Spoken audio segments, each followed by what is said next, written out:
Imagine waking tomorrow with nothing. No walls around you, no certainty that food would appear, no promise that you'd see another dawn. What if every breath carried the weight of survival, and every sound in the night asked the question of whether you were safe? Tonight, we're drifting back to a time when humanity clung to existence by threads as thin as morning frost. A time when the difference between life and death could hinge on the direction of the wind, or whether you remembered which berries would nourish and which would poison. If this kind of storytelling helps you rest, you're welcome to like and subscribe, but only if it truly feels right. And if you'd like, share in the comments where you're listening from and the hour on your clock. It's comforting to know how many of us are lying awake together, scattered across the world, yet joined in the same quiet journey. So dim the lights, perhaps switch on a gentle fan for that steady hum, and let's step softly into the Stone Age, where survival wasn't a guarantee, but a daily dance with hunger, with cold, and with the endless patience of waiting for tomorrow. The first sensation that greets you in the Stone Age isn't the majesty of pristine wilderness or the romance of living close to nature. It's cold, bone deep, seeping cold that creeps through the stiff animal hide draped across your body, if you're fortunate enough to have one. Your eyes open not to an alarm or the gentle glow of a bedside lamp, but to the gray half-light of dawn filtering through the canopy above. There's no moment of peaceful awakening, no slow emergence from sleep. Your body jerks to consciousness because hunger has been gnawing at your stomach through the night, a constant companion that never fully leaves your side. You shift against the ground beneath you, not soft earth, but a mixture of stones, roots, and the perpetual dampness that seems to rise from the forest floor itself, your makeshift bedding. Fashioned from whatever animal skins the hunters managed to bring back, carries the stiff reminder of yesterday's rain. Nothing ever truly dries in this world. Everything carries the scent of earth, decay, and the musk of survival. Imagine yourself pushing up from this uncomfortable rest, your joints protesting with the same ache that greets you every morning. There's no gradual stretching, no comfortable transition into the day. Your body demands immediate movement because staying still means the cold seeps deeper, and the cold can kill as surely as any predator. The forest around you stretches endlessly in every direction, not the managed, predictable wilderness of modern hiking trails, but a dense, living maze where every shadow could conceal danger, and every path could lead to either salvation or death. The trees tower above you like ancient sentinels, their branches creating a ceiling so thick that even at midday, the light struggles to reach the ground where you live your life. You are not the leader here. You're not the strongest, not the wisest, not the one who makes decisions that determine where the group travels or when they rest. You're simply another mouth to feed in a world where food remains forever uncertain. Your role is that of gatherer, a position that sounds humble until you understand that upon your shoulders rests the difference between a group that eats today and one that slowly weakens toward extinction. Rising to your feet, you feel the familiar protest of muscles that never fully recover from yesterday's exertions. Your feet bare against the forest floor, immediately register the sharp kiss of small stones and the soft give of decomposing leaves. There are no shoes in your world, only the growing calluses that serve as your armor against the earth itself. The morning air carries sounds that would seem alien to modern ears. No distant hum of traffic, no electrical buzz, no comforting background noise of civilization. Instead, you hear the rustle of small creatures moving through underbrush, the distant crack of a falling branch, and somewhere, always somewhere, the call of something larger moving through the forest. Every sound demands analysis. Is it prey? Is it a predator? Is it other humans who might welcome you, or who might see you as competition for resources? Your first task, like every task in the Stone Age, is fundamentally about staying alive until evening. Water comes first, not because you're particularly thirsty, but because finding it determines everything else about your day. The stream you've been following lies, perhaps half an hour's walk through dense undergrowth, that catches at your skin and tears at the precious hide covering your body. You move through this forest not with the confident stride of someone exploring nature, but with the cautious shuffle of prey that knows it's being watched. Every step requires attention. A turned ankle here could mean death, not the inconvenience of a twisted joint. but genuine mortality as you become unable to keep pace with a group that cannot afford to slow down for the injured. The water, when you finally reach it, offers no crisp, clean refreshment. The stream runs brown with sediment, carrying the taste of earth and the unknown. You cup it in your hands anyway, because this murky liquid represents the difference between today and tomorrow. You drink deeply, knowing that the next water might be hours away, and try not to think about what else might have drunk from this same source upstream. But water is only the beginning. Now comes the endless, exhausting search for food. You are a gatherer, which means your survival depends on an intimate knowledge of every plant, every root, every possible source of nutrition that the forest might offer. This isn't the leisurely foraging of someone supplementing their diet with wild edibles. This is the desperate, systematic search for enough calories to fuel another day of searching for more calories. You know which roots can be dug from the hard earth with your bare hands and the sharpened stick that serves as your primary tool. You understand which berries will nourish and which will double you over with cramps that could leave you unable to travel. You've memorized the subtle differences between the bark that can be chewed for sustenance and the bark that will burn your mouth with bitter poison. But knowledge doesn't make the work easier. Picture yourself spending hour after hour on your hands and knees, digging in the dirt for roots that might offer a few precious calories. Your fingernails break against the earth. Your knuckles scrape raw against stones hidden in the soil. Your back screams from the constant bending. But stopping means returning to camp empty-handed, which means disappointing a group that depends on every member's contribution for survival. The berries you find are often meager, small, sour things that require dozens to equal the nutrition of a single modern strawberry. You pick them one by one, fighting off insects and small animals that compete for the same resources. Sometimes you spend an entire morning gathering what amounts to a handful of bitter sustenance, knowing that this represents a significant victory in your daily battle against starvation. And always in the back of your mind lurks the possibility of error. The mushroom that looks safe but brings fever. The root that resembles the one that saved you yesterday, but today will leave you writhing in agony. In your world, a mistake in plant identification isn't embarrassing, it's lethal. The rhythm of your days follows the sun with religious precision, not from choice, but from necessity. When darkness falls, the forest becomes a different place entirely. The sounds that seemed merely mysterious in daylight transform into genuine threats. The rustle in the underbrush could be a rabbit, or it could be something with teeth and claws that sees you as dinner. Your group gathers each evening around a fire, if there is fire. Creating flame remains a skill that borders on magic, requiring exactly the right materials, perfect technique, and enough patience to work for hours without guarantee of success. The person who can reliably create fire holds a position of genuine importance, because fire means warmth, protection, and the possibility of cooking food into something more digestible. But even with fire, the night offers no true rest. Sleep comes fitfully, interrupted by every sound, every change in the wind, every shift in the temperature. You sleep with one part of your consciousness always alert, because relaxing completely could mean never waking up. The darkness beyond your small circle of firelight extends infinitely, filled with eyes that reflect flame and movements that could signal your end. Your clothing, such as it is, represents countless hours of work by skilled hands. Every hide has been scraped clean, softened through processes that require days of labor, and sewn together with sinew and bone needles. Yet despite this investment of time and effort, your garments remain perpetually damp, perpetually carrying the scent of the animals they came from, and perpetually inadequate against the deeper cold that can settle into your bones during the long nights. The psychological weight of this existence presses against you as constantly as the physical demands.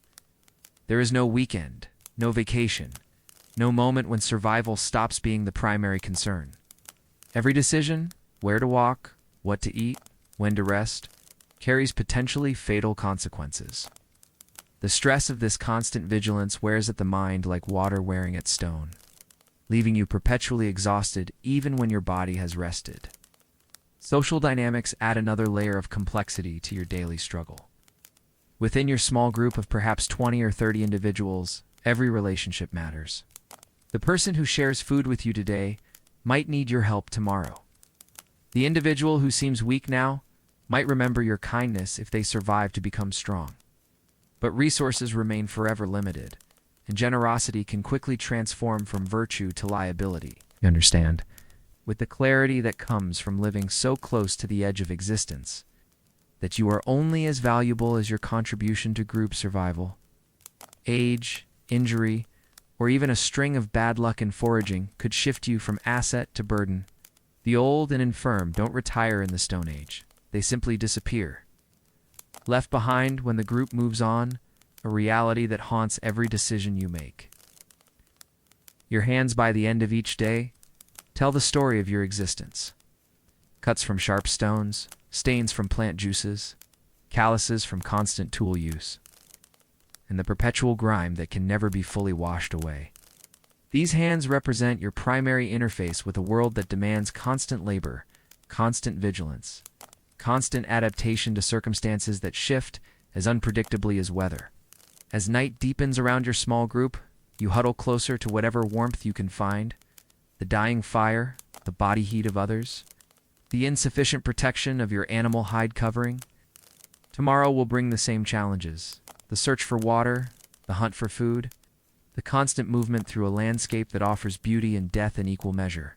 The morning will come, if you're fortunate enough to see it, with the same cold greeting, the same hunger, the same endless cycle of survival that has already consumed every day. You can remember and will consume every day stretching ahead of you into an uncertain future. This is your life in the Stone Age. Not a grand adventure, but a quiet, grinding struggle against forces that care nothing for your hopes, your dreams, or your desire to see another sunrise. And yet, somehow, you endure, day after day, season after season. You and your people persist in this harsh world, carrying within you the seeds of everything humanity would eventually become. But tonight, as the fire burns low and the darkness presses close, all of that remains unimaginably distant. Tonight, you are simply another human being, fighting for the simple privilege of tomorrow. As the sun fades behind distant peaks and our Stone Age day draws to its uncertain close, let us drift our attention from the struggles of survival to a single life. One that emerged from the same harsh world we've just inhabited, yet somehow transcended it through an extraordinary accident of preservation. High in the Alps, where the air grows thin and the wind carries whispers from ancient glaciers, a man walked more than 5,000 years ago. His footsteps have long since vanished from the earth, but his story remains, locked in ice and slowly revealed through the patient work of those who study the distant past. This is the story of Ötzi the Iceman, whose mummified remains offer us the most intimate glimpse we possess of an actual Stone Age life. Imagine him as he might have been on any ordinary morning in his world, perhaps 45 years old by our reckoning, though age meant something different then. His body bore the accumulated wisdom of decades spent in constant negotiation with nature. Every scar on his skin, every line weathered into his face, every callus on his hands told a story of survival earned through experience that no modern person could truly comprehend. Standing just over 5 feet tall, he possessed the compact, muscular build of someone whose every day demanded physical exertion. His hands, when examined by researchers, showed the distinctive wear patterns of a master craftsman. Calluses in precisely the places one would expect from decades of working with stone tools, shaping wood, and manipulating leather. These were not the soft hands of someone who commanded others to work while remaining idle, but the skilled hands of an active participant in his community's daily survival. His face, revealed through forensic reconstruction, showed the weathered features of a man who had spent his life outdoors. Deep lines around his eyes spoke of countless hours squinting against mountain sun reflected off snow and ice. His nose bore the slight flattening common to those who have suffered breaks, perhaps from falls on treacherous terrain, or from the conflicts that his final wounds suggest were not uncommon in his world. He was not the desperate gatherer we encountered in our first journey through Stone Age life. The artifacts found with his body suggest a man of some status within his community, not wealthy by any measure we might recognize, but possessed of tools and knowledge that marked him as skilled, respected, perhaps even essential to his people's continued existence. His clothing spoke of hours upon hours of careful craft, representing a level of sophistication that challenges our assumptions about primitive life. Picture the hands that worked the leather of his coat, not rough, hasty work, but the patient artistry of someone who understood that quality meant survival. His leather coat stitched together from pieces of sheep and goat hide represented countless decisions about which animals to hunt, when to tan their skins, how to cut and join the pieces for maximum warmth and durability. The construction of this coat reveals remarkable sophistication. Rather than using a single large hide, the garment was crafted from numerous smaller pieces, each carefully selected for its specific properties. The shoulders and back were reinforced with thicker leather to withstand the constant friction of carrying heavy loads. The sleeves were articulated to allow full range of motion while maintaining warmth. Even the stitching patterns served multiple purposes, creating strong seams while also providing decorative elements that may have held cultural significance.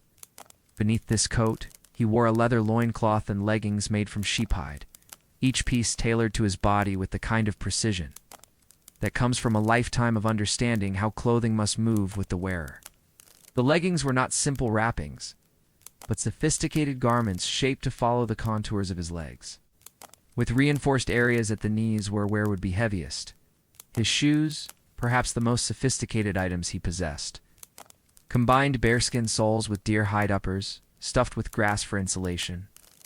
These were not simple moccasins, but engineered footwear designed for traversing the most challenging terrain the Alps could offer. The bearskin soles provided durability and grip on rocky surfaces, while the deer hide uppers offered flexibility and breathability.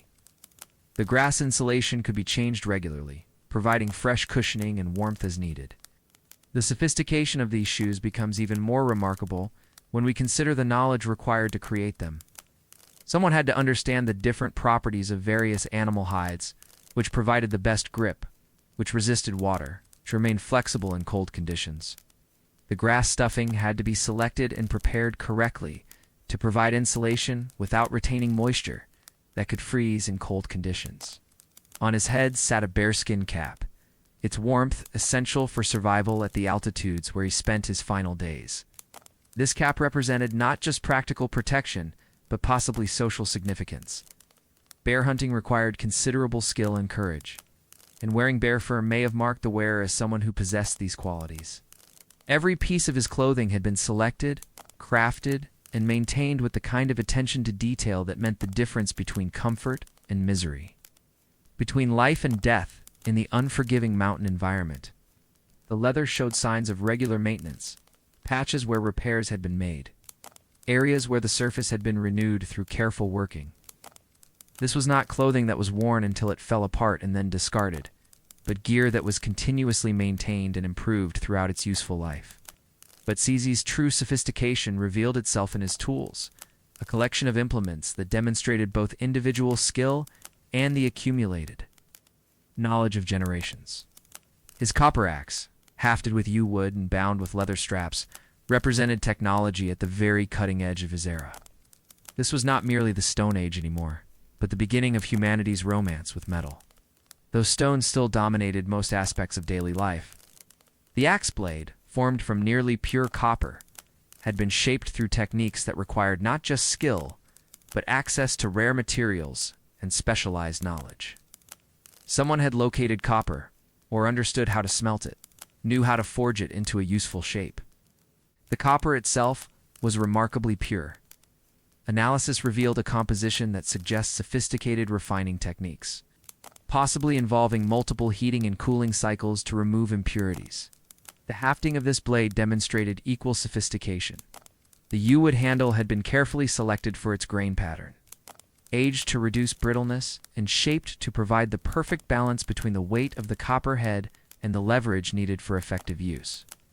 The leather bindings were not simple wrappings, but a complex system of overlapping strips that distributed stress evenly while allowing for the expansion and contraction that would occur with changes in temperature and humidity. This axe was not just a tool, it was a symbol of status, a mark of someone trusted with valuable technology, perhaps even a sign of leadership within his community. The copper alone would have represented enormous value in an economy where metal was rare and precious. That C carried such a tool suggests either considerable personal wealth or a position of trust that granted him access to community resources. His bow, carved from yew wood with the patience and precision of a master craftsman, stretched nearly 6 feet in length.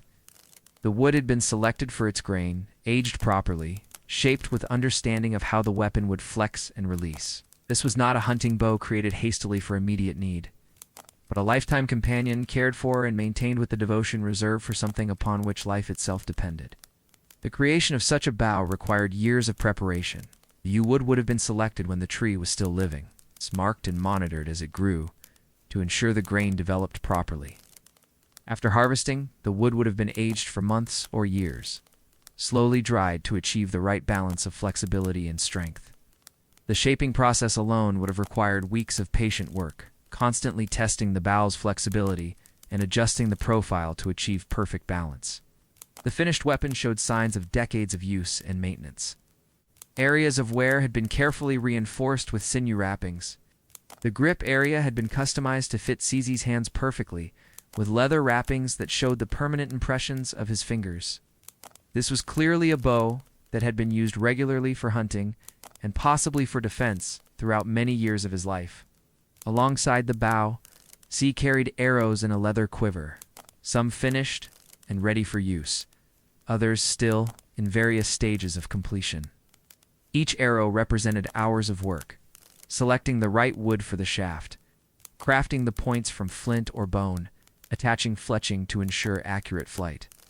The unfinished arrows suggest a man who understood the constant need for maintenance and replacement in a world where every tool faced daily where that could render it useless.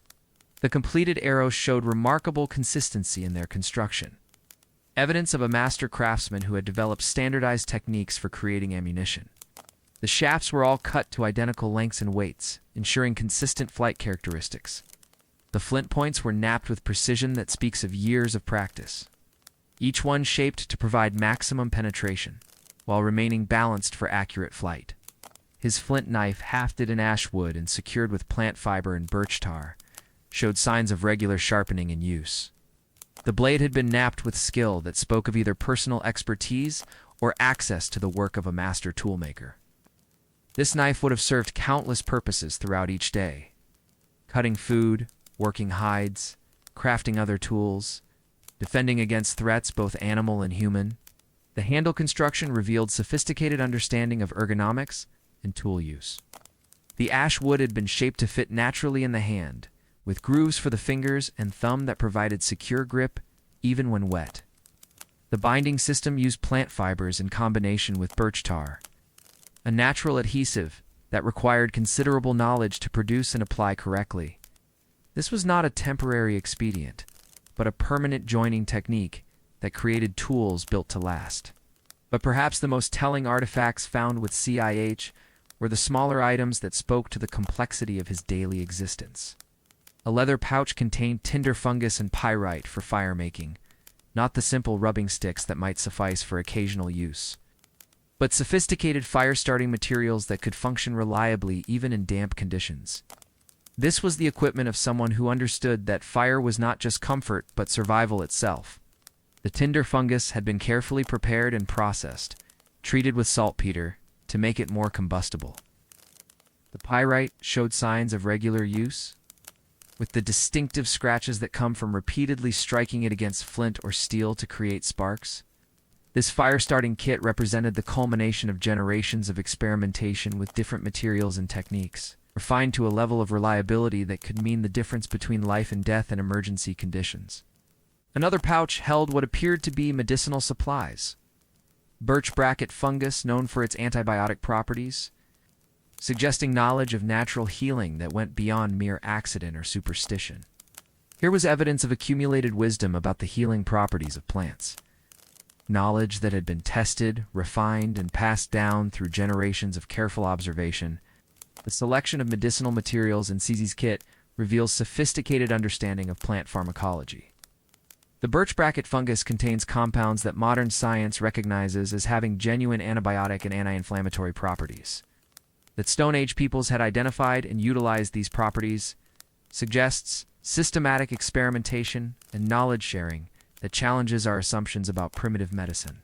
Additional analysis of his belongings revealed traces of other plant materials with known medicinal properties, evidence that C carried with him a portable pharmacy, tailored to treat the most common ailments and injuries he might encounter during travel in harsh mountain conditions. This was not a random collection of plants, but a carefully curated selection of proven remedies, each chosen for specific therapeutic properties.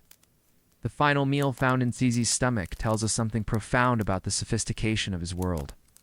Analysis revealed ibex meat, red deer, grain from einkorn wheat, and various plant materials.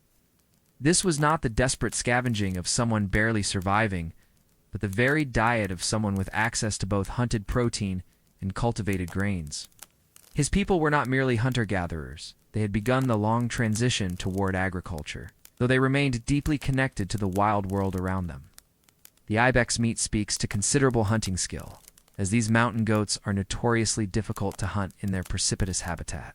The presence of red deer suggests access to lower elevation hunting grounds, implying travel between different ecological zones as part of regular subsistence patterns. Most remarkably, the einkorn wheat indicates participation in early agricultural experiments.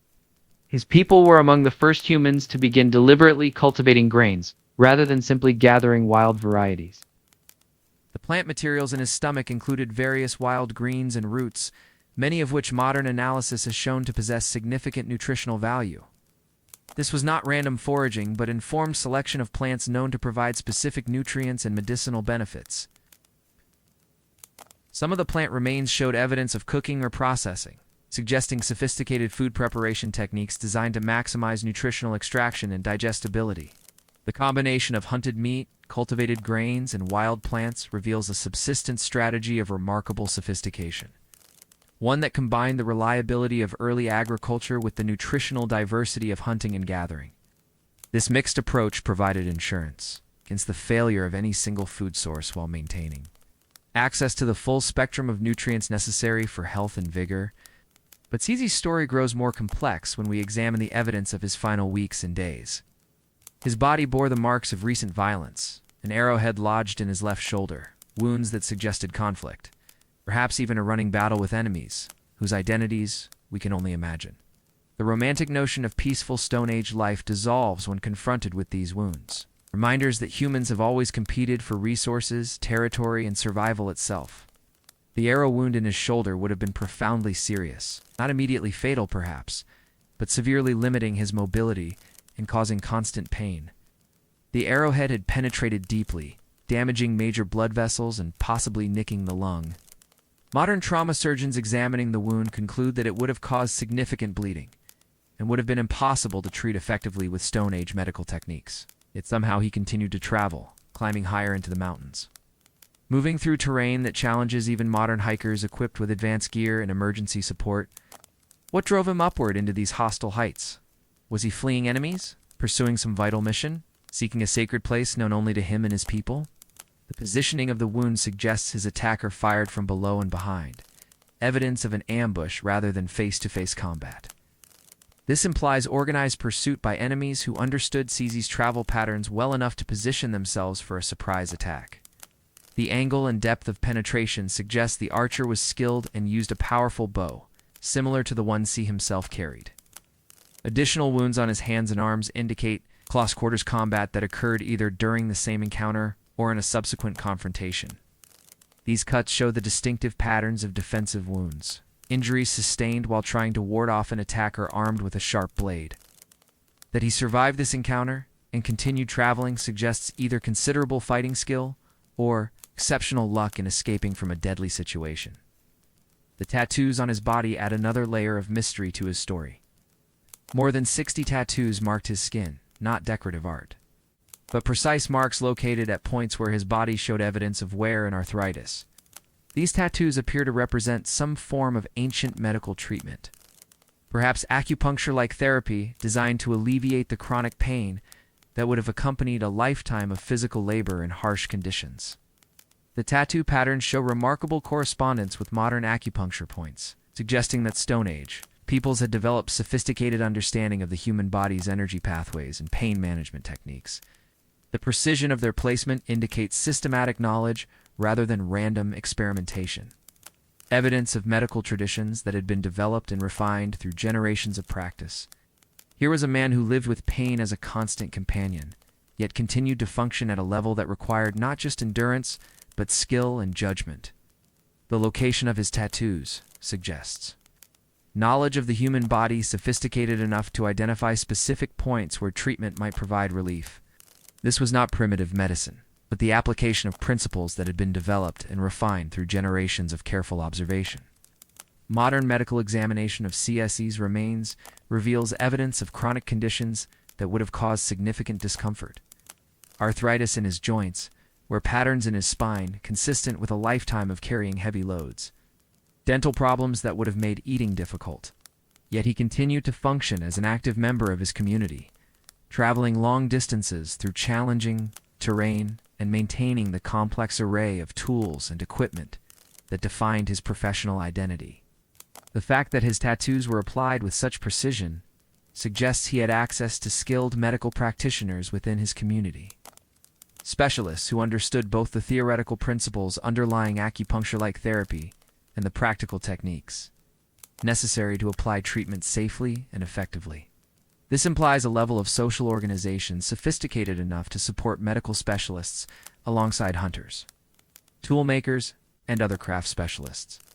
As we follow CZ's path toward his final resting place, you can imagine the weight of his decision to climb higher into the mountains despite his wounds and weakening condition. Each step would have sent waves of pain through his injured shoulder. The thin air at altitude would have made breathing difficult. The cold would have penetrated even his sophisticated clothing, sapping strength and will with every hour that passed. Yet he persisted, carrying his full complement of tools and supplies, as if he intended not just to survive, but to accomplish something in these forbidding heights. His bow remained strung and ready for use. His arrows were arranged for quick access. Whatever drove him upward, he remained prepared for hunting, for defense, for the demands of a world where vigilance could never be abandoned. The route he took through the high Alps required intimate knowledge of mountain travel, understanding of which passes remain navigable at different seasons, knowledge of where to find water and shelter, awareness of the weather patterns that could trap unwary travelers in deadly storms. That he was able to travel so far while wounded suggests either desperate familiarity with these mountains or guidance from companions whose presence has been erased by time and weather. Analysis of pollen found in his digestive system and lungs provides clues about his final journey.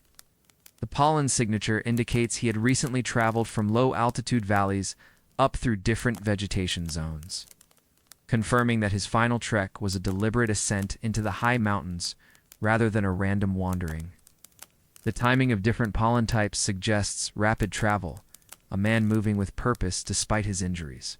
The final day of CZ's life probably began, much like countless others, with the cold greeting of mountain dawn, the assessment of weather and terrain, the careful rationing of food and water for another day's travel. But somewhere on that high alpine pass, perhaps weakened by his wounds, exhausted by the altitude, or simply overcome by the accumulated stress of whatever crisis had driven him into the mountains, he stopped. Maybe he intended to rest only briefly before continuing his journey. Perhaps he realized that his strength was finally failing and chose this place as worthy of his final moments. The exact circumstances remain hidden in the silence that followed his last breath. But the result speaks to us across 53 centuries. A man preserved so perfectly by ice and weather that we can study not just his possessions, but his very flesh, his final meal, even the pollen in his lungs that tells us the season of his death. C died in late spring or early summer, when the mountains were awakening from winter's grip. The flowers were blooming in the valleys below, new life stirring in the forests where he had spent his life. But here at altitude, winter maintained its grip just strongly enough to preserve him for millennia, turning his body into a message from the deep past. The preservation process that protected CZ's remains was extraordinarily precise, requiring exactly the right combination of temperature, humidity, and wind conditions to mummify his body without decay. Had he died just a few hundred meters lower in elevation, seasonal melting would have destroyed all evidence of his existence. Few hundred meters higher, winter conditions would have been too severe to allow the gradual desiccation that preserved his tissues. What emerges from the study of CI is not the simple narrative of primitive survival we might expect, but the complex story of a sophisticated human being navigating a world every bit as challenging as our own. His tools represent the culmination of thousands of years of human innovation. His knowledge encompassed everything from metallurgy to medicine, from hunting to healing. His skills had been honed through decades of practice in an environment that offered no forgiveness for error. The discovery of Cece's body in 1991 sent ripples through the archaeological world, but it also raised profound questions about how much we can truly know about individual lives from so long ago. His tattoos, for instance, continue to puzzle researchers. Were they therapeutic, as the evidence suggests, or did they carry spiritual significance we cannot fathom? The precision of their placement hints at knowledge systems far more sophisticated than we might expect from people we still sometimes dismiss as primitive. Consider the social implications of Cece's possessions. Copper axe alone would have represented enormous value, not just in materials and labor, but in the knowledge required to create it. Someone in his community understood metallurgy well enough to smelt copper from, or others possessed the skill to shape wood into effective hafts, to bind materials with leather in ways that would withstand the stress of heavy use. His bow required expertise in selecting wood with the right grain, aging it properly, shaping it to achieve the perfect balance between power and flexibility. These were not individual accomplishments, but community achievements. He carried with him the accumulated knowledge of generations, techniques passed down from master to apprentice. In his pouch of fire-making materials, we see not just personal preparedness, but the distillation of humanity's long relationship with flame. Knowledge too valuable to risk losing. The wounds on his body tell a darker story about Stone Age society. The arrowhead in his shoulder had been fired from below, suggesting an ambush or pursuit. Other cuts and bruises indicate recent violence, perhaps a running battle that drove him ever higher into the mountains. This was not random violence, but organized conflict. Evidence that even in the Stone Age, humans had developed the capacity for coordinated warfare, for grudges that could span days or weeks, for conflicts serious enough to drive a wounded man into the deadly embrace of the High Alps. Modern forensic analysis has revealed additional details about the violence that marked Cece's final days. Blood residue on his knife and arrows suggests he fought back against his attackers, possibly wounding or killing at least one of them before escaping. This transforms him from passive victim to active participant in a deadly struggle whose origins and ultimate resolution remain forever hidden in the silence of deep time.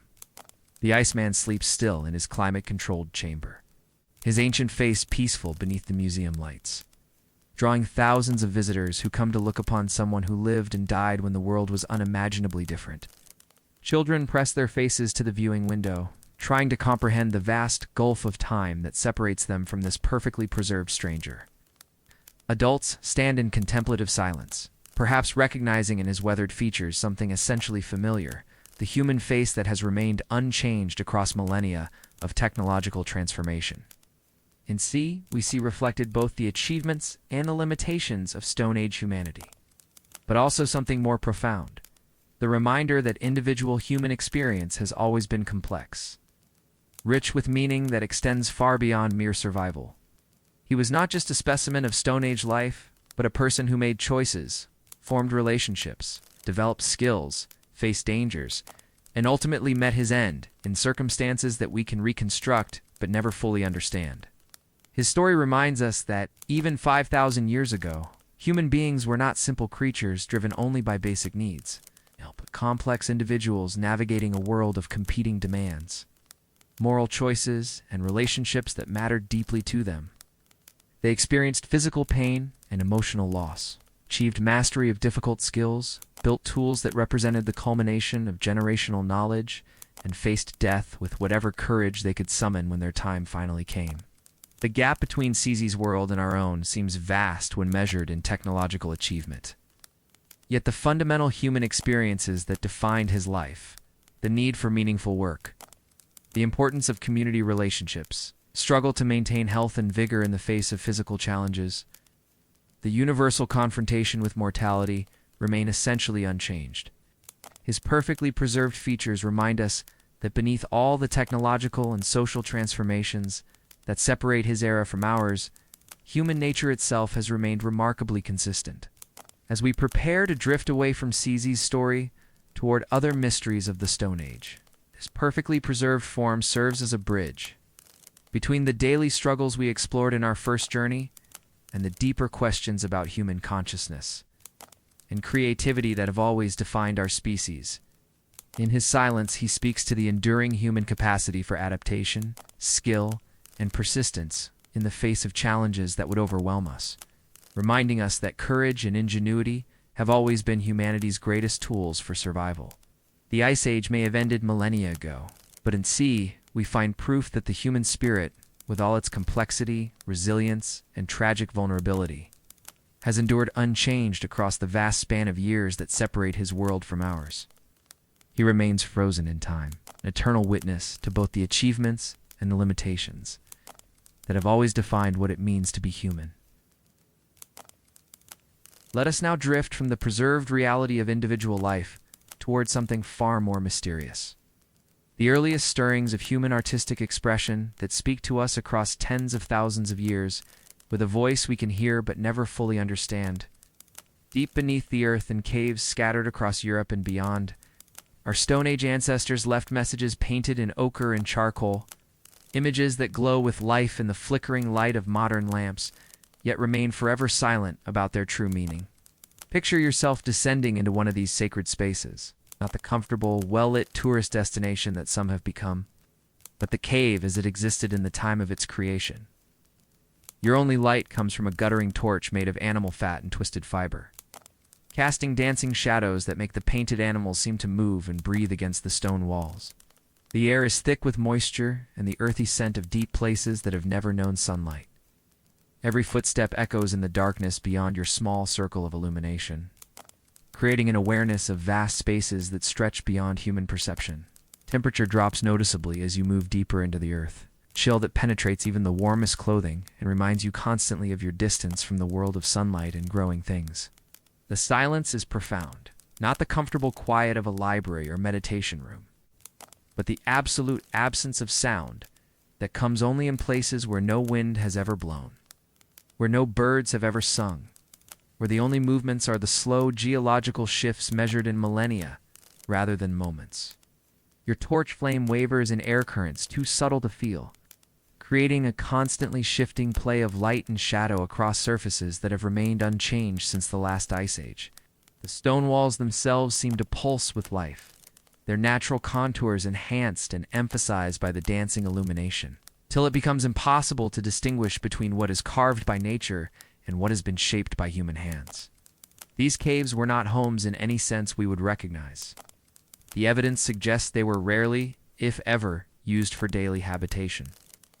No hearths mark regular occupation, no refuse piles indicate meals consumed in comfort and safety. The floors are often treacherous, uneven surfaces covered with loose rock, sudden drops into deeper chambers, areas where water has pooled for thousands of years, creating slippery, dangerous passages that would have challenged even experienced cave explorers. Instead, these were special places, destinations that required deliberate journey, often through difficult terrain and into spaces that demanded courage merely to enter. The act of venturing into these underground chambers was itself a form of ritual, a conscious decision to leave the familiar world of daylight and survival for something altogether different. The very act of descent would have been transformative, each step deeper into the earth, taking the visitor further from the ordinary concerns of daily existence and closer to something that transcended the immediate needs of survival. Archaeological evidence suggests that many of these caves were approached along specific routes that may have held ceremonial significance. Stone markers arranged in patterns that seem too deliberate to be accidental, the landscape surrounding some cave entrances. These markers may have served as guideposts for pilgrims, or perhaps as territorial markers indicating the sacred nature of the spaces beyond.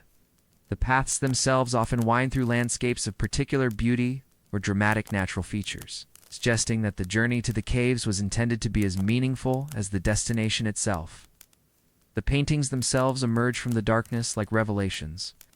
At Lascaux in France, discovered by accident in 1940, when teenagers followed their dog into a hole, hundreds of animals gallop across the cave walls in a stampede frozen in mineral pigment. Horses stretch their necks in full gallop, their manes flowing with captured motion that seems to respond to the viewer's movement through the chamber. Aurochs, the massive wild cattle that once thundered across European plains, now charge forward with lowered heads and flaring nostrils. Their massive forms rendered with an understanding of anatomy that speaks of countless hours spent observing these magnificent creatures in their natural habitat. Deer leap with impossible grace, their antlers rendered in strokes so confident they seem to have been painted by artists who knew these creatures as intimately as they knew their own hands. The antlers themselves are often painted with mathematical precision, each tine and curve positioned according to natural proportions that demonstrate detailed knowledge of how these magnificent crowns actually grow and develop through the seasons. The artist captured not just the external appearance of these animals, but something essential about their character and behavior. The horses show the alertness and nervous energy typical of wild equines, their ears pricked forward, their eyes wide with the constant vigilance necessary for survival in a world full of predators. The cattle display the stolid strength and determination that made them such formidable opponents for human hunters. Their massive heads lowered in the characteristic threat posture that would have been familiar to anyone who had ever attempted to hunt these dangerous animals. The technical sophistication of these images would be remarkable in any era. The artists understood perspective, using the natural contours of cave walls to give three-dimensional form to their subjects.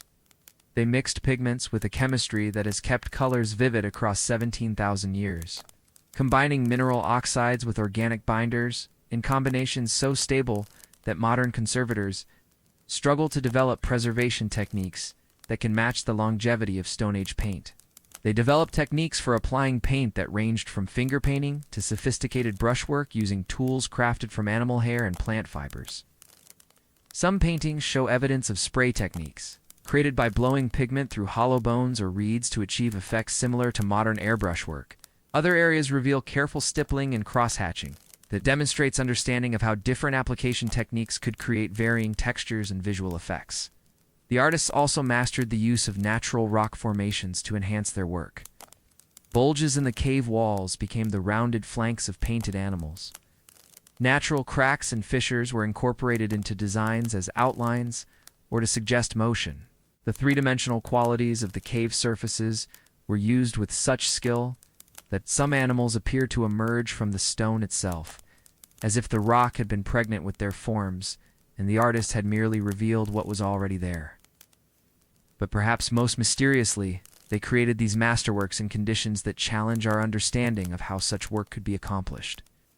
Picture the artist at work, crouched in a narrow passage barely wide enough for a human body, or stretched awkwardly to reach a high section of wall 12 feet above the cave floor, working by the uncertain light of primitive lamps that required constant tending and produced as much smoke as illumination. The precision of line and form achieved under such conditions suggests not casual decoration but work undertaken with profound seriousness, perhaps even sacred purpose. The physical demands alone would have eliminated any possibility of casual or spontaneous creation. Every stroke required deliberate planning, careful preparation of materials, and sustained effort under conditions that modern artists would find nearly impossible to endure. Recent experimental archaeology has attempted to replicate the conditions under which cave art was created. Modern artists, working with Stone Age tools and light sources, report extreme difficulty in achieving even simple images under cave conditions. The smoke from primitive lamps quickly fills enclosed spaces, creating breathing difficulties and reducing visibility to mere inches. The uneven surfaces of cave walls make it nearly impossible to achieve straight lines or consistent proportions without extensive preparation and marking. Yet the Stone Age artists not only overcame these challenges, but created works of such sophistication, its beauty that they continue to move viewers thousands of years after their creation. This suggests levels of planning, preparation, and skill that transform our understanding of what Stone Age peoples were capable of achieving when they set their minds to tasks that transcended mere survival.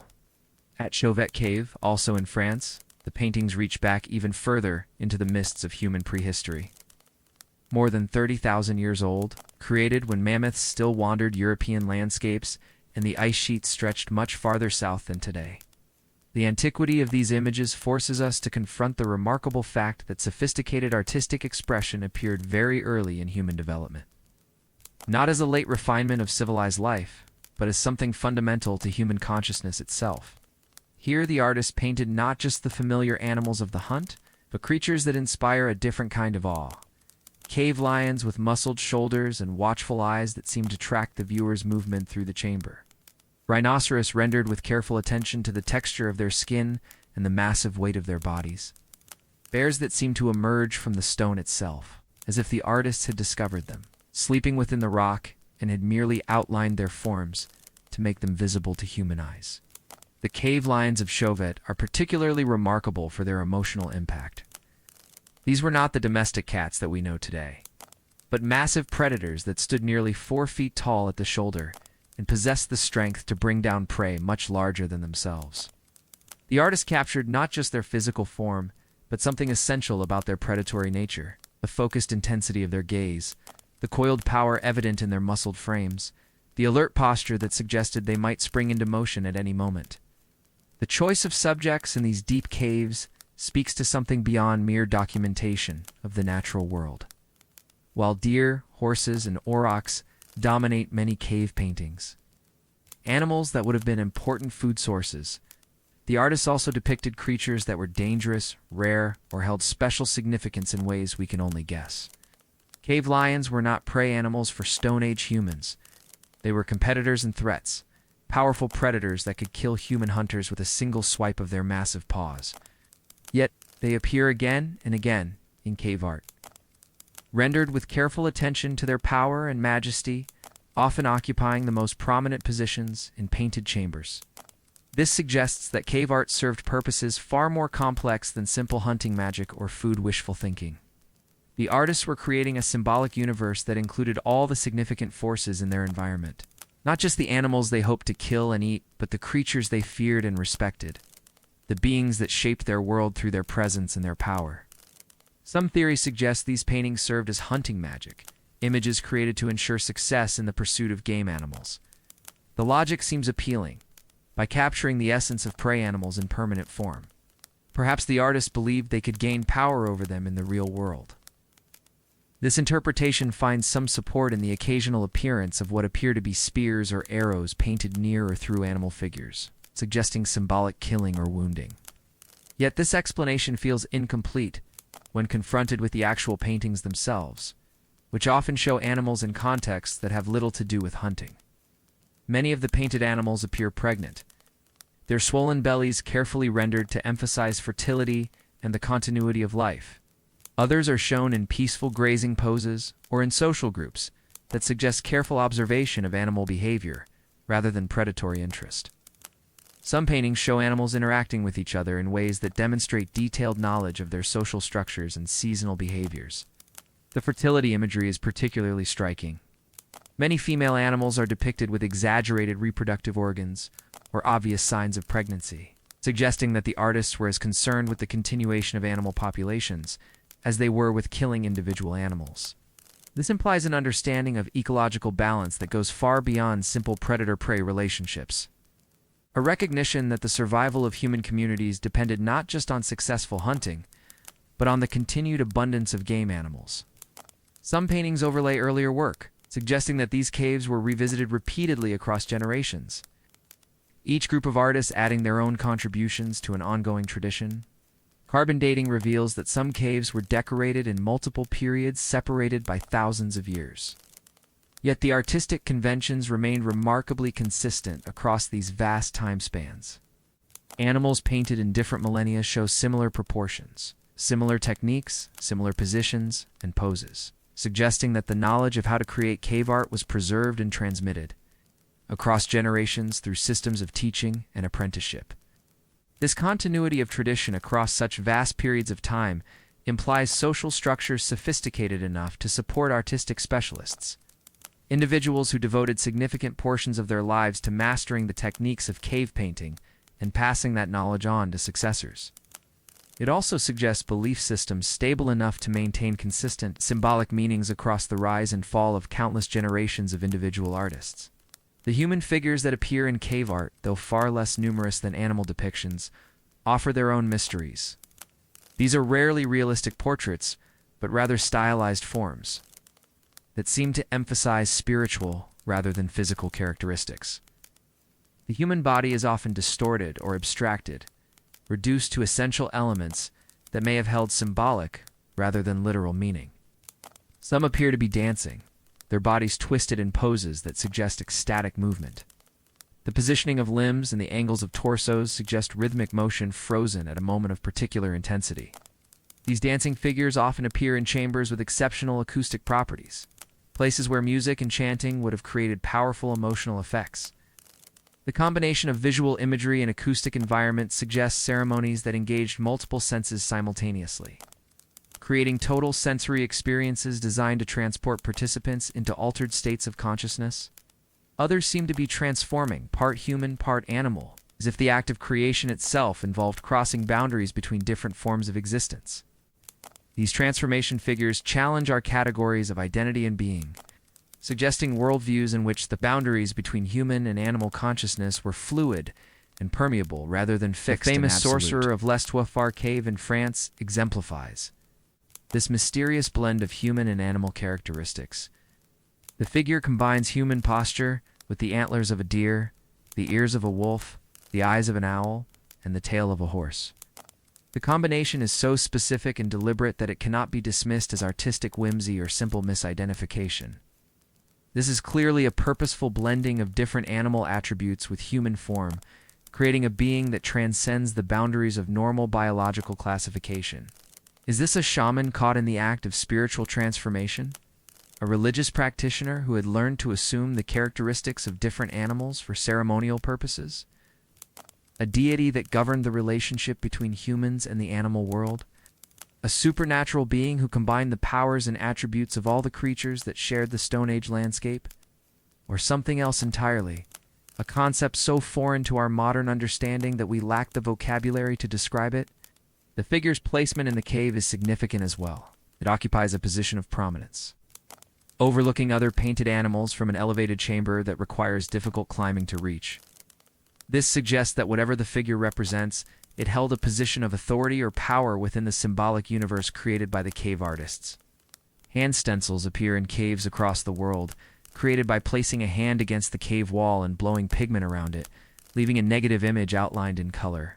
These handprints speak across the millennia with startling intimacy. Direct contact between the artist's flesh and ours across the vast gulf of time. Each stencil represents a moment when a specific individual pressed their living hand against cold stone and deliberately create a permanent record of their existence. The technique required for creating these stencils was more complex than it might initially appear. The pigment had to be mixed to the right consistency, thin enough to spray evenly, thick enough to adhere to the stone surface. The blowing technique required practice to achieve even coverage without drips or blotches. The positioning of the hand had to be carefully considered to take advantage of natural rock formations and create visually pleasing compositions. Many of these hands show missing fingers, either from injury, ritual amputation, or deliberate bending during the stenciling process. The missing fingers create distinctive patterns that may have held specific meanings within Stone Age symbolic systems. Some researchers have suggested that different finger positions might have represented different messages or identities, creating a kind of sign language preserved in stone. Each hand stencil represents an individual human being who stood in these sacred spaces and deliberately left their mark for reasons we can only imagine. Were they signing their names to artistic works, marking their participation in ceremonies, creating talismans or protective symbols? The universal appearance of hand stencils in cave art around the world suggests that this practice held fundamental significance for Stone Age peoples, yet the specific meanings remain as mysterious as the painted animals that surround them. The locations chosen for cave paintings add another layer to the mystery. Artists often selected the most inaccessible parts of cave systems, narrow passages that required crawling, chambers reached only after dangerous climbs, spaces where the acoustic properties created strange echoes and distortions. Some paintings are located in areas so difficult to reach that modern researchers require specialized equipment and considerable risk to study them. Why did Stone Age artists choose to work in such challenging environments when easier locations were available? The difficult access suggests that the paintings were not intended for casual viewing, but for specific ceremonial purposes that required isolation from the ordinary world. The physical challenges of reaching these painted chambers would have served as a form of initiation, ensuring that only those with sufficient dedication and courage could witness the sacred images. The most remote paintings often show the greatest artistic sophistication, suggesting that the difficulty of access was deliberately chosen to protect the most important or sacred images from casual viewing. This implies complex belief systems that distinguish between different levels of spiritual or artistic significance, with the most profound mysteries reserved for those willing to risk danger to reach them. Recent research has revealed that many painted caves possess remarkable acoustic properties.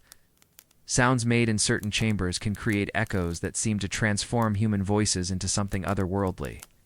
Drumming resonates in ways that can induce altered states of consciousness. The paintings themselves are often located at precisely the spots where these acoustic effects are most pronounced, suggesting that the caves were chosen as much for their sound as for their visual possibilities. The acoustic properties of painted caves vary dramatically depending on their specific geological formations. Some chambers act as resonating drums, amplifying rhythmic sounds until they become physically palpable, vibrating through the bodies of listeners. Others create echo effects that can make a single voice sound like a chorus or transform human speech into sounds that seem to come from supernatural sources. These acoustic effects would have been particularly powerful when experienced by firelight in chambers decorated with painted animals. The combination of dancing shadows, mysterious sounds, symbolic imagery would have created sensory experiences unlike anything available in the ordinary world of Stone Age daily life. The caves became theaters for ceremonies that engaged sight, sound, and probably touch and smell as well, creating total sensory environments designed to transport participants into altered states of consciousness. This connection between painted imagery and acoustic properties hints at ceremonies or rituals that engaged multiple senses simultaneously. Picture Stone Age people gathering in these deep chambers, their voices raised in songs whose words are lost to time, their bodies moving in dances whose steps we can only guess, surrounded by painted animals that seem to come alive in the flickering torchlight and the echo of human sound transformed by stone. The ceremonies suggested by this evidence would have been far more complex and sophisticated than simple hunting magic or primitive religious ritual. They would have required careful coordination of multiple participants, sophisticated understanding of acoustic effects, and artistic skills that took years to develop. The caves were not casual gathering places, but specialized ceremonial centers that served communities across wide geographical areas for thousands of years. The pigments themselves tell stories of trade networks and resource gathering that spanned vast distances. Red ochre found in some caves came from sources hundreds of miles away, suggesting that the materials for cave painting were sufficiently valued to justify long and dangerous journeys. The yellow ochres often came from different sources than the reds, and the black pigments were created from charcoal of specific wood types that had to be gathered from particular environments. The chemistry of these pigments reveals sophisticated knowledge of how different minerals could be processed and combined to achieve specific colors and textures. Iron oxides were heated to precise temperatures to create different shades of red and yellow. Manganese oxides were ground to specific particle sizes to achieve different intensities of black. Organic binders were mixed with mineral pigments in proportions that maximized both color intensity and long-term stability. This level of chemical sophistication suggests specialized knowledge that would have been held by master craftsmen, who devoted significant portions of their lives to understanding the properties of different materials. The techniques required for creating stable, long-lasting pigments would have been developed through generations of experimentation and refinement, representing accumulated knowledge that was too valuable to be lost or forgotten. Some caves show evidence of repeated visits across thousands of years. Carbon dating of charcoal used in paintings reveals that certain caves were decorated in distinct periods separated by millennia, yet often following similar artistic conventions. This suggests traditions so strong they could survive the rise and fall of countless generations. Knowledge passed down through oral tradition and practical instruction across time spans that dwarf recorded human history. The continuity of tradition across such vast time periods implies social and cultural institutions, sophisticated enough to preserve and transmit complex knowledge across hundreds of generations. This was not simple imitation or copying, but active preservation of artistic techniques and symbolic meanings that required conscious effort and dedication by each generation of practitioners. The stability of these traditions also suggests that the meanings embedded in cave art were fundamental to Stone Age worldviews. not casual decoration or entertainment, but essential knowledge that communities could not afford to lose. The painted caves were libraries of symbolic information that preserved crucial aspects of Stone Age culture in forms that could survive even if oral traditions were disrupted by warfare, climate change, or social upheaval. The mystery deepens when we consider what these caves meant to the people who created them. The physical challenges of working in such environments, cold, damp, dangerous, and dark, suggest that cave painting was never a casual activity. The time investment alone would have been enormous. Preparing pigments, crafting tools, traveling to remote locations, and working in difficult conditions would have required dedication that could only be justified by profound significance. The economic cost of cave painting would have been substantial as well. Artists working in caves could not simultaneously be hunting, gathering food, making tools, or performing other activities necessary for community survival. Their specialization required community support, suggesting social structures sophisticated enough to support individuals. His primary contributions were artistic rather than immediately practical. Yet the paintings themselves resist easy interpretation. They are not narrative art in any sense we recognize. No clear stories unfold across the cave walls, no obvious progression from scene to scene. Instead, individual images and groups of images seem to exist in a kind of eternal present, capturing moments or essences that had meaning within belief systems we can barely imagine. The lack of narrative structure suggests symbolic rather than literal meaning. The painted animals may have represented spiritual concepts, seasonal ceremonies, or mythological beings, rather than simple documentation of the natural world. The placement of different animals in specific relationships to each other may have encoded meanings that were immediately obvious to Stone Age viewers, but remain completely opaque to modern observers. The silence of these painted caves is perhaps their most haunting quality. They speak to us across tens of thousands of years with a voice that is unmistakably human, yet in a language we cannot fully translate. We can catalog the images, analyze the pigments, map the locations, and speculate about the purposes. But the essential meaning remains locked away. It's inaccessible as the innermost chambers where some of the most mysterious paintings hide from all but the most determined explorers. This silence confronts us with the limits of archaeological interpretation. No matter how sophisticated our analytical techniques become, no matter how much we learn about Stone Age life from other sources, the painted caves will always retain their essential mystery. They remind us that human consciousness has always included dimensions that resist scientific analysis, aspects of experience that can be expressed through art, but never fully explained through rational discourse. In this silence, we confront one of the fundamental mysteries of human consciousness, the drive to create meaning through image and symbol, to leave permanent marks that transcend the brevity of individual existence. These Stone Age artists, working by firelight and sacred darkness, were engaged in something that connects them directly to every human creative act that has followed, the attempt to capture in permanent form something essential about the experience of being alive in the world. The painted caves represent humanity's earliest attempt to create sacred space through artistic expression. They were humanity's first cathedrals, temples built not from stone blocks, but from darkness itself, decorated not with gold and precious stones, but with images that captured the spirits of living creatures. They were places where ordinary human consciousness could transcend the limitations of daily survival and touch something eternal and universal.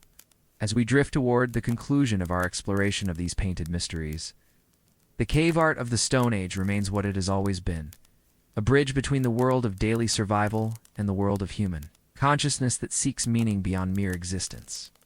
In the darkness of painted caves, surrounded by animals that seem to breathe with eternal life, we encounter our ancestors not as primitive survival machines, but as conscious beings grappling with the same fundamental questions that continue to haunt human existence.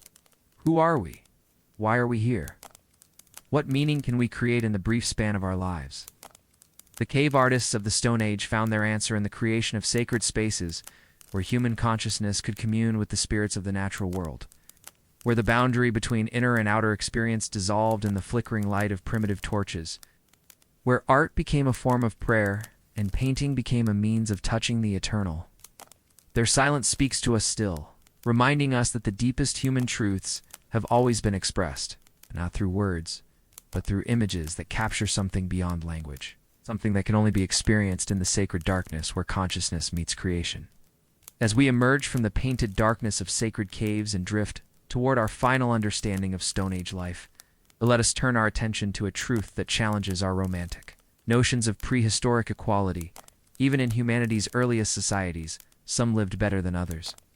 The Stone Age was not the egalitarian paradise that some imagine, where all shared equally in both hardship and reward. Instead, it was a world where power, knowledge, and privilege created subtle but meaningful distinctions between those who commanded and those who followed, those who possessed and those who wanted, those who were essential and those who were expendable. Picture yourself now, not as the desperate gatherer we encountered in our first journey, scraping roots from unwilling earth with bleeding fingers, but as someone elevated above that daily struggle, not through accident of birth as in later ages, but through the accumulated weight of skill, wisdom, spiritual authority, or simple physical dominance. In the Stone Age, power was earned rather than inherited, but once achieved, brought privileges that could mean the difference between comfort and suffering, between security and vulnerability, between a life of respect and a death in abandonment. The most obvious form of Stone Age elite were the shamans, those individuals who claimed special relationship with the invisible forces that governed hunting success, weather patterns, illness, and death. These were not necessarily the strongest members of their communities, or the most skilled in practical crafts, but they possessed something perhaps more valuable: the ability to provide explanations for the inexplicable, comfort for the terrified, and hope for the desperate. Imagine yourself in the role of such a spiritual leader, awakening not to the immediate hunger that drives most of your people, but to a different kind of pressure, the weight of expectations from those who look to you for answers you may not possess. Your morning begins with the careful preparation of your appearance. For unlike the common gatherer whose clothing serves purely practical purposes, your garments must communicate your special status. The furs you wear are the finest your hunters can provide, worked by the most skilled hands in your group until they achieve a softness and beauty that ordinary clothing cannot match. Your body bears marks that separate you from common folk, ritual scars, tattoos, or paint that signal your unique relationship with the spiritual realm. These marks were earned through ordeals that tested not just your physical endurance, but your psychological resilience. Ceremonies that ordinary members of your community either could not or would not undergo. The pain of their creation is faded, but their meaning remains fresh each time someone approaches you with fear in their eyes and desperation in their voice. As shaman, you possess knowledge that others desperately need, but cannot access on their own. You know which plants can heal and which can poison, not just through practical experience, but through spiritual understanding of their essential nature. You understand the movements of animals not just as hunting strategy, but as messages from the world beyond ordinary perception. You can read meaning in the patterns of clouds, the behavior of birds, the dreams that visit people in the darkest hours before dawn. Your dwelling, while perhaps not larger than those of successful hunters, occupies the most favorable location within your community's camp. You sleep closer to the fire, protected from the winds that chill those of lesser status. Your bedding consists of the softest furs, changed more frequently than the ragged coverings that others must use until they fall apart. When food is scarce, you eat first, for your spiritual strength is considered essential to everyone's survival. But with these privileges comes a burden that ordinary people cannot fully comprehend. Every illness in your community becomes your responsibility to heal. Every failed hunt raises questions about your spiritual efficacy. Every death challenges your claimed connection to forces beyond human understanding. You must provide explanations for events that have no explanations, offer hope in situations where hope seems foolish, and maintain absolute confidence even when doubt gnaws at your own certainty. Your days are filled with rituals that others cannot perform, the preparation of sacred substances, the performance of ceremonies that supposedly influence weather and hunting success, the interpretation of omens that others observe but cannot understand. These activities require not just knowledge but theatrical skill, for your power depends partly on the community's belief in your abilities. and that belief must be constantly reinforced through impressive displays of spiritual authority. When someone falls ill, they are brought to you not just for herbal remedies, but for spiritual healing. You must diagnose not only physical symptoms, but supernatural causes, which spirits have been offended, which taboos have been violated, which rituals must be performed to restore harmony between the human and spiritual realms. Your success in these endeavors determines not just the patient's fate, but your own continued status within the community. The psychological toll of shamanic responsibility would be enormous. You alone bear the weight of explaining why children died despite your intercessions, why hunts failed despite your rituals, why disasters strike despite your claimed ability to communicate with the forces that govern such events. Yet you must maintain absolute public confidence in your abilities, if for any sign of doubt would undermine the authority upon which your privileges depend. Different but equally complex was the position of the successful hunter leader, someone whose elevation came not from spiritual claims, but from demonstrated skill in the pursuit of large game. Picture yourself in this role, awakening to the knowledge that your day's success or failure will directly determine whether your people eat meat or go hungry once again. Your status rests on your ability to track, corner, and kill animals that are often larger, faster, and more desperate than you are. Your weapons are the finest your community can produce, where ordinary hunters make do with roughly crafted spears and simple stone points. You carry implements that represent the pinnacle of Stone Age technology. Your spear points are knapped with precision that achieves not just functionality, but aesthetic perfection. Your bow is crafted from wood selected for its specific grain characteristics, aged properly, and shaped with understanding of the physics of projectile motion that took generations to develop. The clothing you wear while hunting serves both practical and symbolic purposes. Your garments are designed for silent movement through dense forest, but they also display your status through the quality of their construction and the rarity of their materials. You might wear the claws of a cave bear you personally killed, or carry tools hafted with materials that came from distant regions. Evidence of the trade networks that your success has made accessible to your community. Your knowledge encompasses not just hunting techniques, but the complex social and political skills required to organize group hunts of large animals. You understand how to coordinate the movements of multiple hunters across difficult terrain, how to position individuals according to their specific skills, how to maintain group discipline during the long, exhausting pursuits that might determine whether your people survive the winter. The successful completion of a major hunt elevates you temporarily to something approaching divine status within your community. You are the one who decided when and where to hunt, who organized the pursuit, who delivered the killing blow to an animal that will feed your people for days or weeks. In these moments, your authority is absolute and unquestioned. You determine how the meat is distributed, who receives the choicest portions, which families can claim the valuable hide and bones for their own use. But hunting success also brings responsibilities that extend far beyond the immediate aftermath of a kill. You become the focal point for community expectations about future hunts. Your people look to you not just for meat, but for the security that comes from knowing someone with proven ability is leading their survival efforts. Every failed hunt raises questions about your continued effectiveness. Every injury you sustain diminishes confidence in your invulnerability. The privileges of successful hunters were measured not in luxury as we might understand it, but in the subtle advantages that could mean the difference between survival and death. You eat from the choicest portions of every kill, ensuring that your body maintains the strength and health necessary for continued success. Your family receives preference in the distribution of valuable materials, the best hides for clothing, the finest bones for tool making, the most nutritious organ meat that provides essential vitamins and minerals. Your sleeping place within the community shelter reflects your status. You rest in the warmest, safest location, protected from wind and weather, close enough to the fire to benefit from its warmth throughout the long night. Your bedding consists of the softest furs, regularly refreshed as materials become available. When the community moves to new hunting grounds, others carry your possessions. Recognizing that your strength must be preserved for the challenges that lie ahead, yet even the most successful hunters remained vulnerable to the fundamental uncertainties of Stone Age existence. Age would eventually slow your reflexes and weaken your aim. Injury could end your hunting career in a single moment of bad luck. Younger hunters constantly challenged your position, seeking to prove their own worth by surpassing your achievements.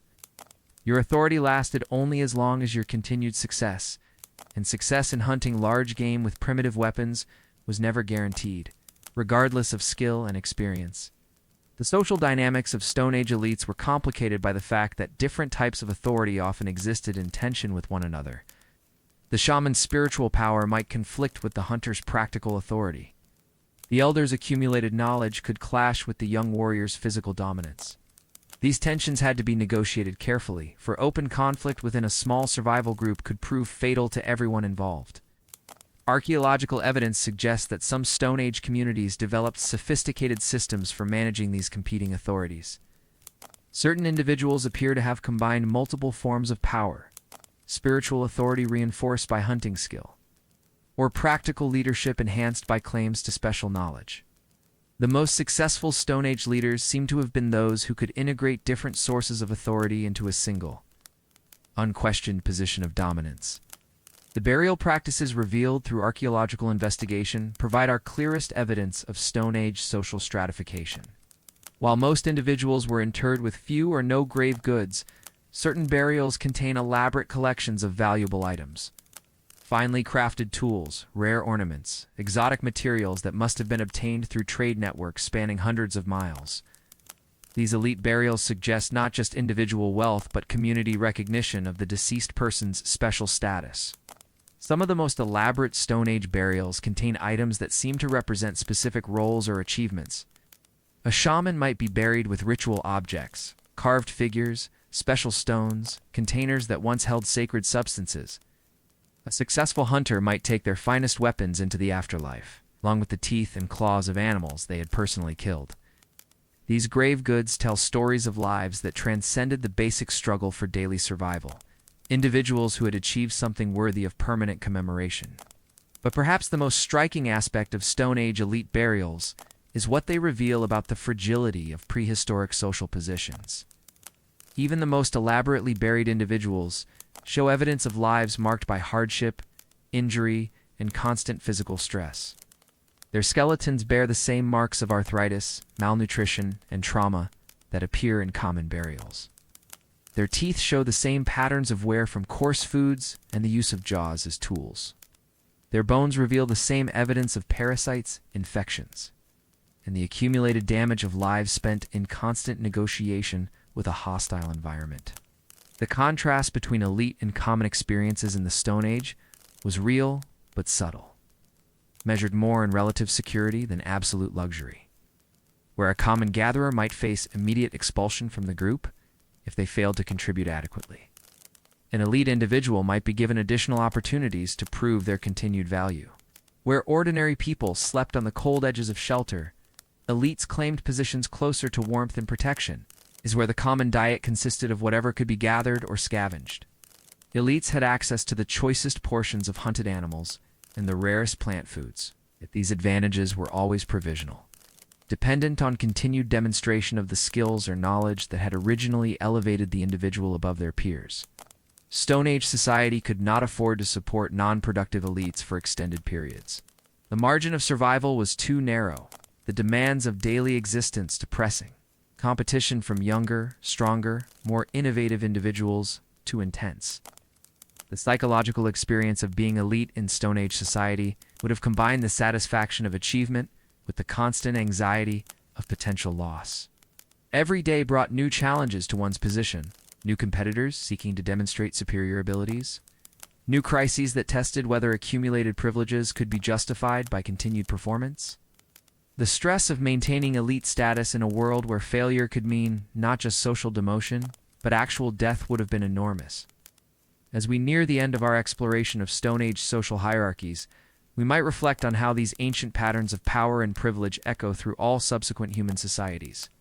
The fundamental dynamics that created Stone Age elites, the accumulation of valuable skills, the claim to special knowledge, the ability to organize group efforts, the possession of superior tools or weapons, continue to shape social stratification in every era that has followed.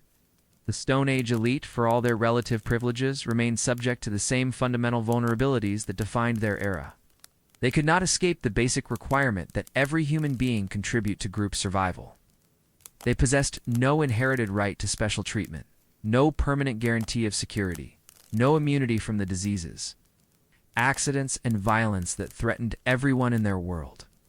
Yet within these constraints, they managed to create meaningful distinctions between different levels of human experience. They proved that even in humanity's most challenging circumstances, social organization naturally tends toward hierarchy, specialization, and the recognition of individual achievement. They demonstrated that power, once achieved, seeks to preserve and expand itself. Even when the absolute level of privilege remains pitifully small by later standards. And so, as the embers of our imaginary Stone Age fire begin to fade into the gentle darkness of sleep, is find ourselves at the end of a journey that has carried us across 50,000 years of human experience. We have walked barefoot through a single day in the Stone Age, felt the hunger gnawing at empty bellies, shivered in the pre-dawn cold, and understood the weight of survival that pressed upon every moment of prehistoric existence. We have followed the preserved footsteps of Ötzi the Iceman, that solitary figure who climbed into the high Alps carrying with him all the accumulated wisdom of his people, the sophisticated tools, the healing knowledge, the social status that elevated him above mere survival, yet could not protect him from the fundamental vulnerabilities that defined his era. In his perfectly preserved silence, we have glimpsed both the achievements and the limitations of Stone Age humanity. We have descended into sacred darkness, surrounded by painted animals that dance in torchlight across cave walls, breathing the same air as artists who worked 30,000 years ago to capture something essential about the experience of being human in a world ruled by forces beyond understanding. Their mysterious images, we have encountered the birth of symbolic thought, the first stirrings of the creative consciousness that connects us directly to our most ancient ancestors. And we have explored the subtle hierarchies that even Stone Age societies could not escape. The shamans who claimed special relationship with invisible powers. The hunters whose skills meant the difference between feast and famine. The elders whose accumulated knowledge represented the library of human experience in an age before writing. We have seen how power and privilege emerged even in humanity's most challenging circumstances, creating meaning and motivation that transcended mere biological survival. Throughout this long, quiet journey through deep time, certain themes have emerged like stars becoming visible as darkness deepens. The first is the recognition that our Stone Age ancestors were not the simple, brutish creatures that popular imagination sometimes suggests, but complex human beings grappling with the same fundamental questions that continue to haunt our own existence. How do we find meaning in the face of mortality? How do we create beauty in the midst of struggle? How do we maintain hope when the future remains forever uncertain?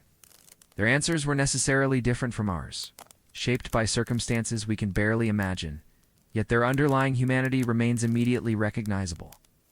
The parent who worked through exhaustion to provide for their children, the artist who risked danger to create something beautiful, the leader who accepted the burden of others' expectations, the healer who offered comfort in the face of inexplicable suffering. These essential human roles have remained unchanged across all the millennia that separate us from the Stone Age. The second theme that is woven through our exploration is the profound interdependence that characterized prehistoric life. No individual, regardless of their skills or status, could survive alone in the Stone Age world. The most successful hunters depended on others to process their kills, craft their weapons, and provide the social support that made their achievements possible. The most powerful shamans required communities that believed in their abilities and supported their spiritual work. Even the most basic gathering of plant foods was enhanced by shared knowledge, group security, and the division of labor that allowed some individuals to specialize in different forms of survival expertise. This interdependence created social bonds that were both more intimate and more fragile than those we experience today.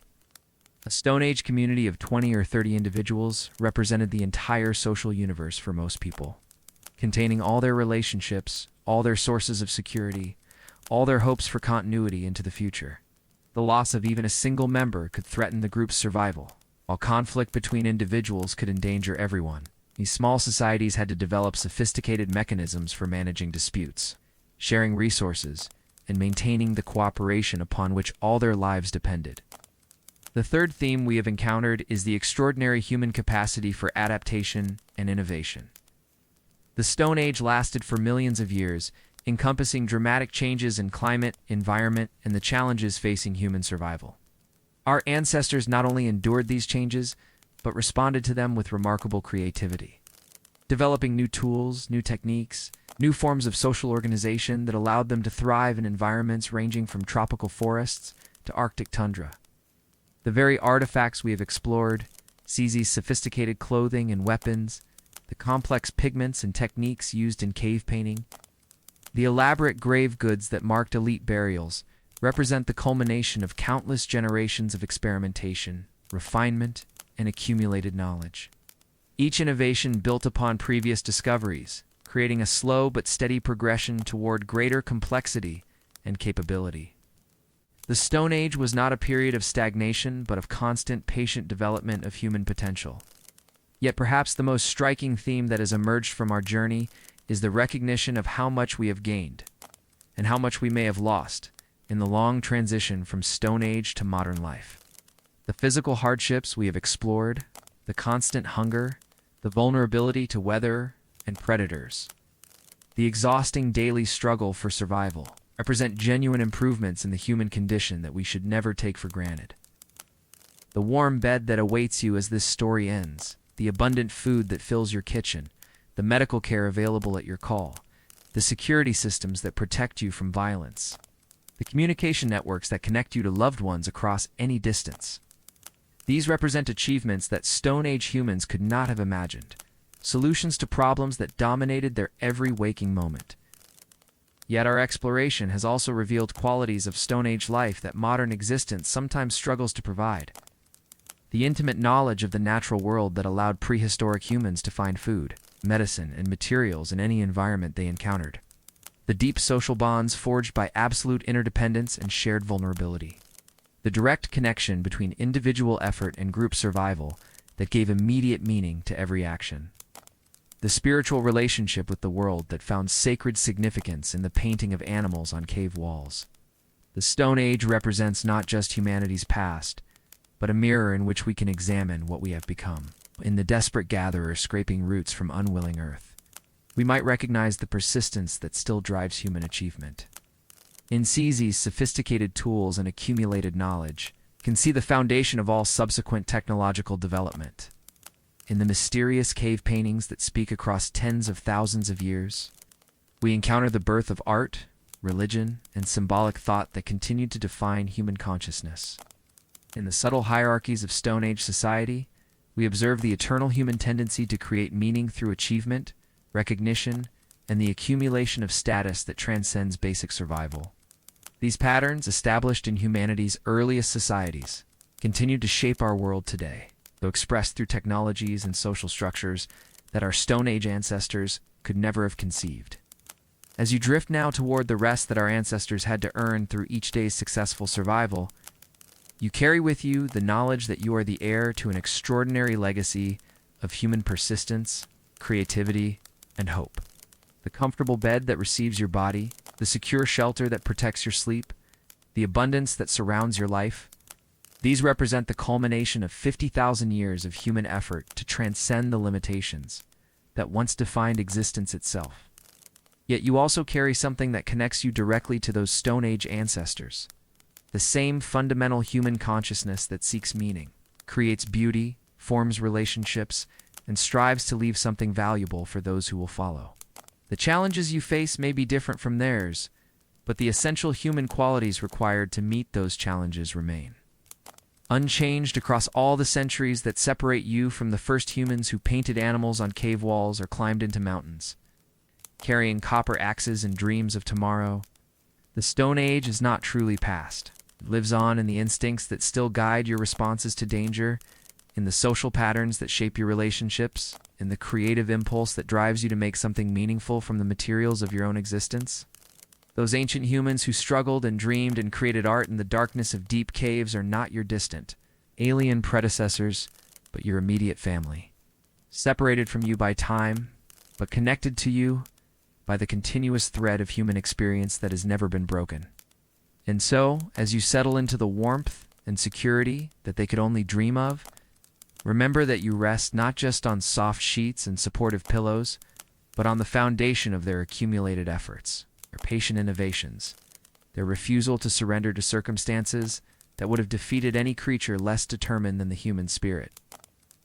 Their struggles became your inheritance. Their dreams became your reality. Their hope across the vast uncertainty of prehistoric existence became the certainty of your morning awakening.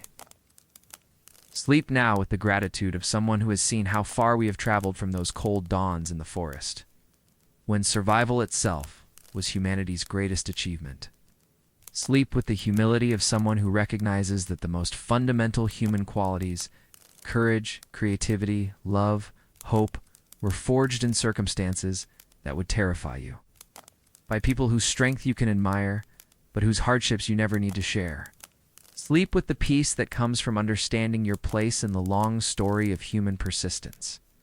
A story that began with desperate gatherers searching for roots and berries, continued through ice-preserved wanderers carrying copper axes toward unknown destinations, flowered in the painted darkness of sacred caves, and continues today in your own small but essential contribution to humanity's endless journey toward whatever dawn awaits us next. The Stone Age sleeps with you tonight in the depths of memory that evolution has written into your very bones.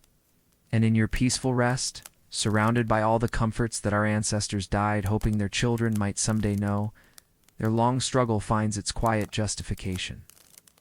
And their ancient dreams of tomorrow finally come to rest in the gentle certainty of your protected sleep.